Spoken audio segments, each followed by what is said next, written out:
네, 연휴로 이틀 휴장 후 이제 오늘 이번 주 첫 거래를 맞은 국내 증시입니다. 지금 섹터별로 변동성이 굉장히 큰 상황이죠. 네, 그렇습니다.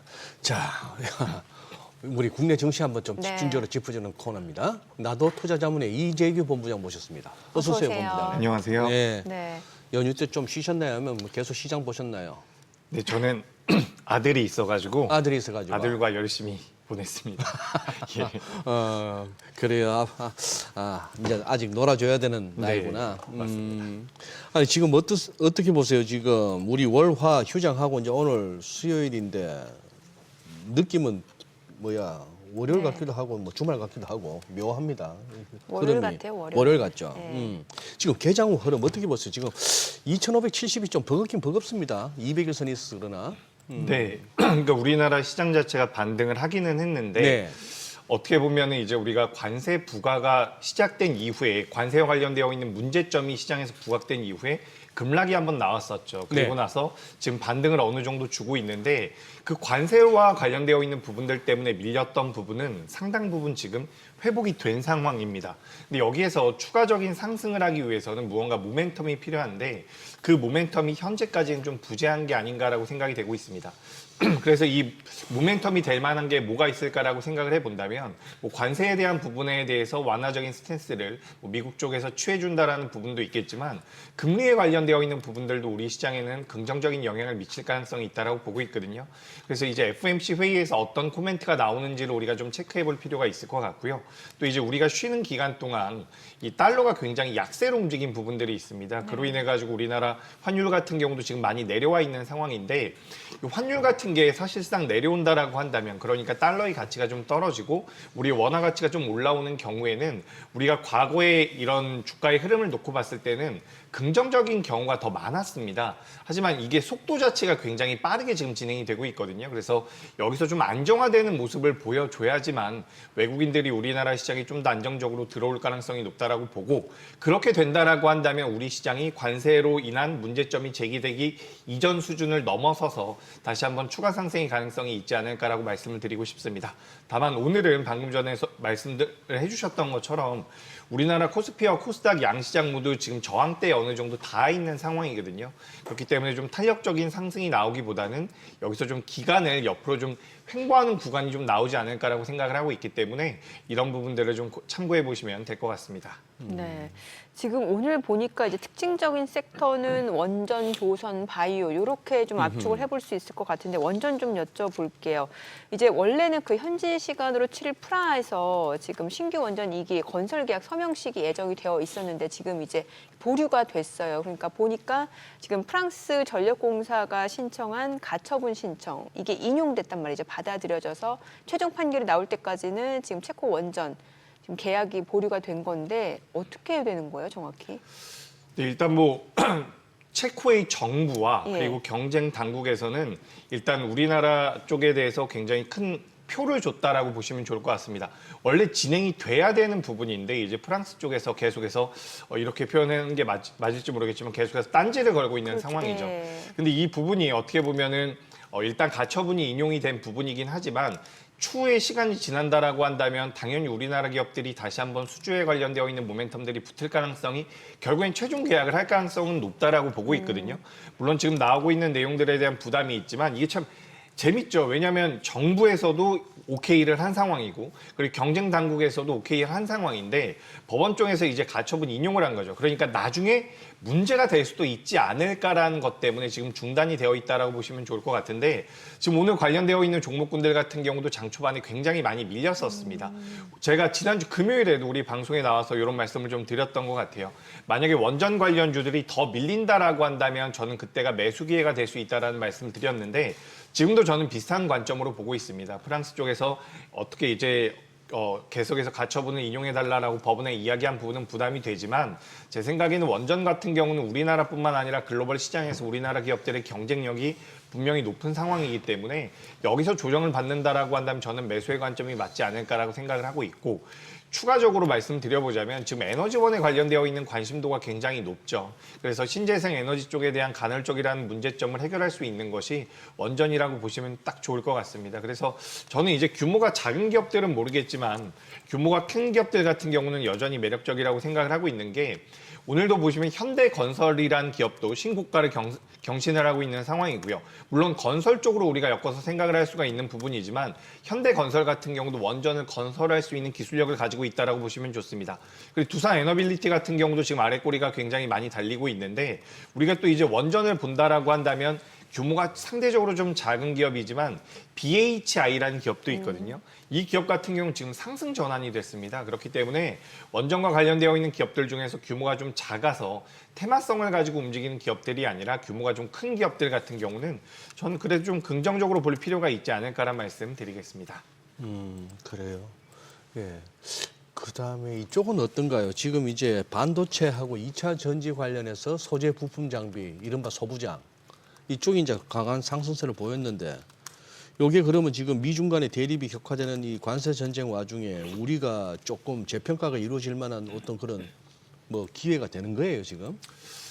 일단 뭐 미국이 중국을 규제함에 따라서 예. 우리나라 기업들이 반사이익을 받을 수 있다라는 분석들도 있지만 정확하게 좀 말씀드려보자면 네. 우리나라 반도체 기업들이 많이 하락을 했습니다. 그러니까 작년부터 저는 낙폭이 굉장히 컸다라고 생각을 예. 하고 있거든요. 지금 SK하이닉스 같은 경우도 우리가 대형주이기 때문에 낙폭이 다른 중소형주들에 비해서 좀 적게 나왔다라고 보고 있는데 지금 뭐 화면에 소부장이라고 적혀 있기 때문에 좀 작은 기업들 위주로 말씀드려보자면 지금 대표적으로 뭐 한미반도체 같은 경우는 작년 고점 대비해서 반토막 넘게 밀려 있는 상황이거든요.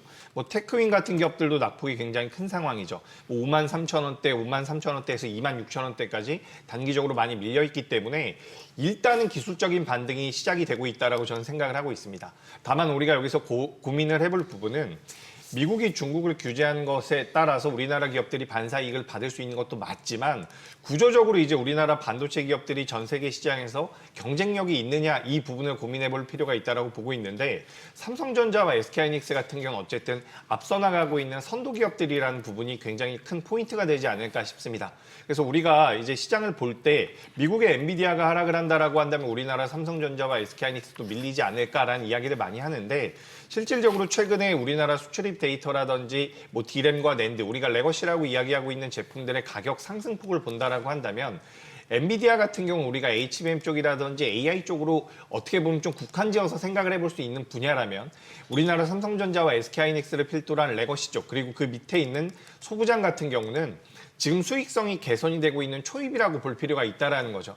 그런 관점에서 본다라고 한다면 저는 반도체 소부장 같은 경우는 반등이 좀 더 이어질 가능성이 높다라고 보고 있습니다.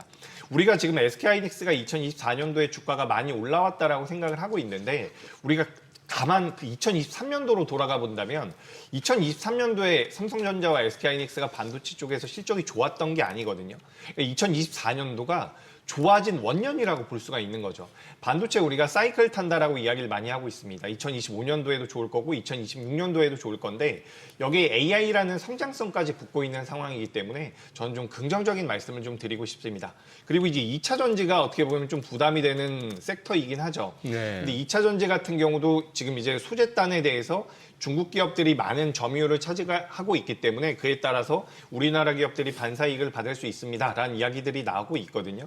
근데 그런 부분들을 고려해 본다라고 하더라도 우리가 가치적인 측면에서 봤을 때는 2차 전지 관련주들 같은 경우는 아직까지는 고평가라고 보는 게 맞습니다.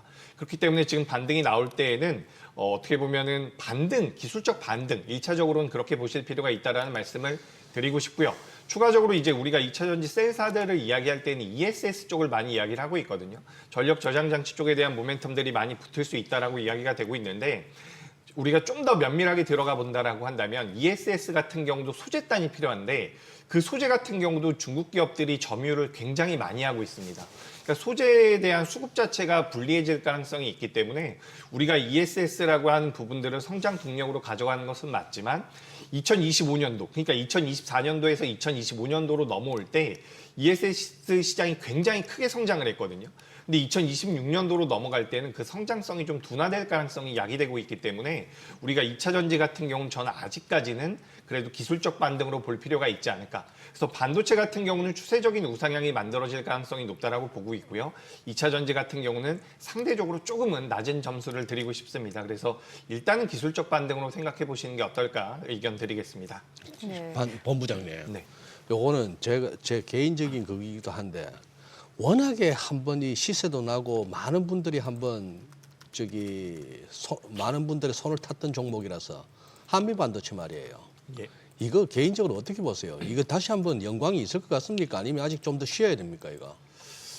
일단 제 생각에는 네. 한미 반도체가 지금까지 보여줬었던 팩트를 본다라고 한다면 네. 분명히 기술력이 입증되어 있다라고 보고 있거든요. 그렇기 때문에 저는 일단 주가는 반등을 할 가능성이 높다라고 보고 있는데 작년 6월 달에 고점까지 도달할지 여부는 지금 당장에는 파악이 좀 어렵다라고 저는 보고 있습니다. 개인적으로는 올해 내로는 반등이 어렵다. 그러니까 2024년도 고점까지를 돌파할 가능성은 낮다라고 보고 있거든요. 왜냐하면 우리가 한미반도체라는 기업이 기술력을 가지고 있었지만 원래는 독점적인 지위를 가지고 있었던 기업이죠. 근데 여기서 이제 경쟁자들이 나타나고 있는 상황이기 때문에 우리가 계속해서 이 과거의 그 혜자를 누릴 가능성은 낮다라고 생각을 하고 있습니다. 그래서 지금 저도 이제 말씀해 주실 때 잠깐 이렇게 말씀드려도 되나라는 생각이 든 게 예. 한미 반도체도 그렇고요. 이제 우리 시장에서 개인 투자자분들께서 선호하시는 기업들이 몇 개가 있어요. 그래요. 근데 이런 기업들이 예. 기술력이 떨어진다라는 관점이 아니라 주가라는 것이 한번 강하게 시세가 나온 이후에는 상당히 오랜 기간 조정을 받는 경우가 많거든요. 그렇기 때문에 저는 한미 반도체에 대해서는 일단은 기술적 반등이 나올 가능성이 높다라는 말씀 드리면서 단기적으로는 한 10만 원대까지는 열려 있다라고 보고 있는데 그 다음에는 저는 부담되는 가격대가 올 가능성이 높다라고 보고 있어요. 그러니까 독점적인 지위에서 경쟁자가 생겼다라는 부분이 저는 가장 큰 리스크가 아닐까 이렇게 의견 드리겠습니다. 네.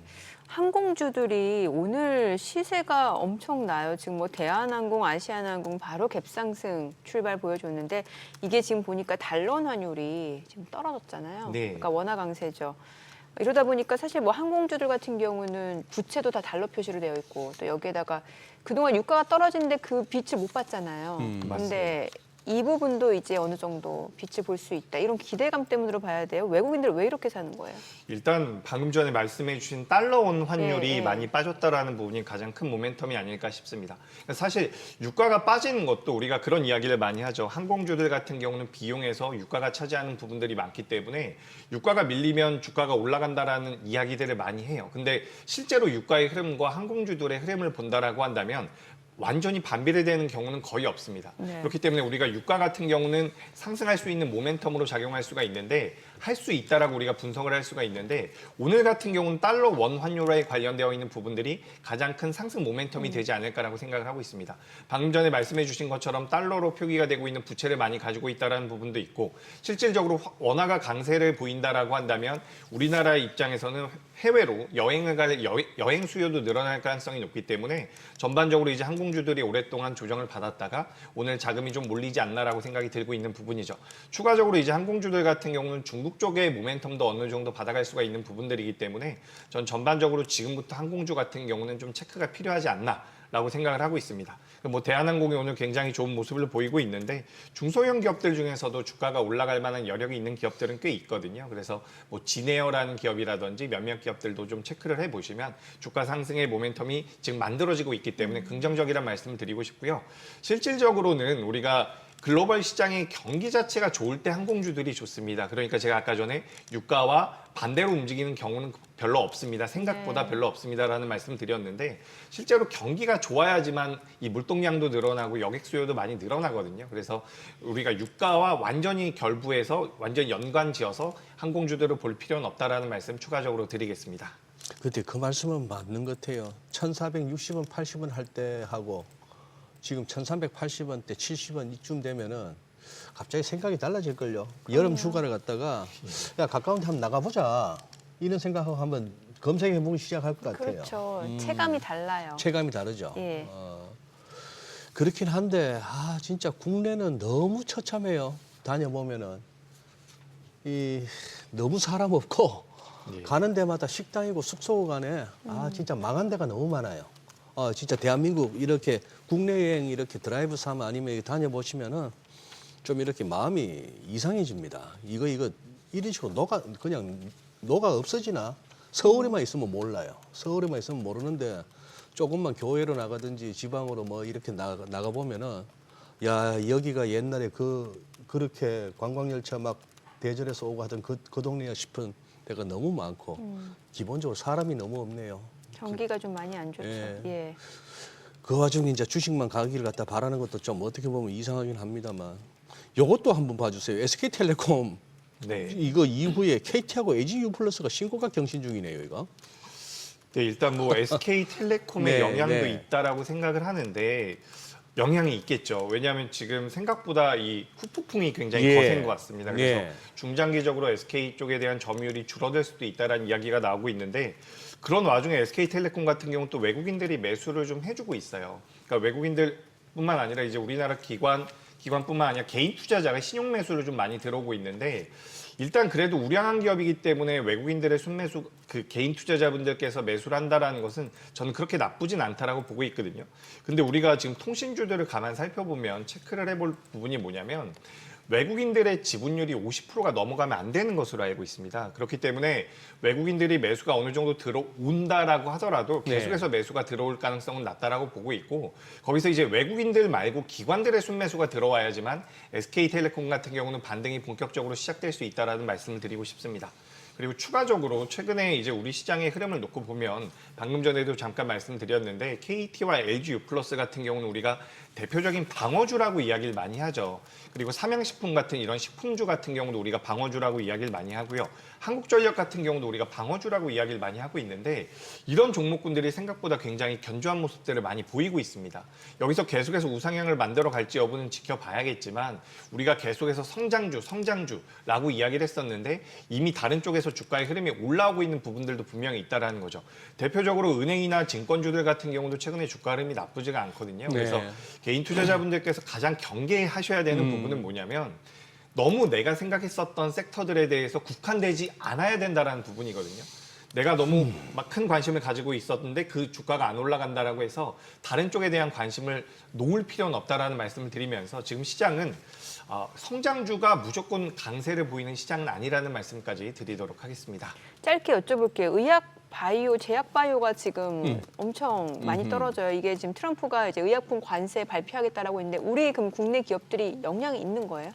네, 일단 영향이 아예 없다라고 볼 수는 없는데 영향이 크다라고 볼 수도 없다라고 합니다. 지난번에도 한번 말씀드린 것 같은데 우리나라에서 완제품을 미국 쪽에다가 많이 수출하진 않는다라고 이야기가 되고 있어요. 그래서 원료 의약품 기준으로 우리가 수출하는 부분들 같은 경우는 크게 부담이 되지 않는데 어쨌든 새벽에 마감된 미증시에서 제약바이오가 많이 하락을 했죠. 그래서 우리가 이런 뭐 펀더멘탈적인 부분에 갑자기 문제가 생겼다라기보다는 투심에 대한 부담감이 좀 작용이 된 게 아닌가라고 생각이 되고 있습니다.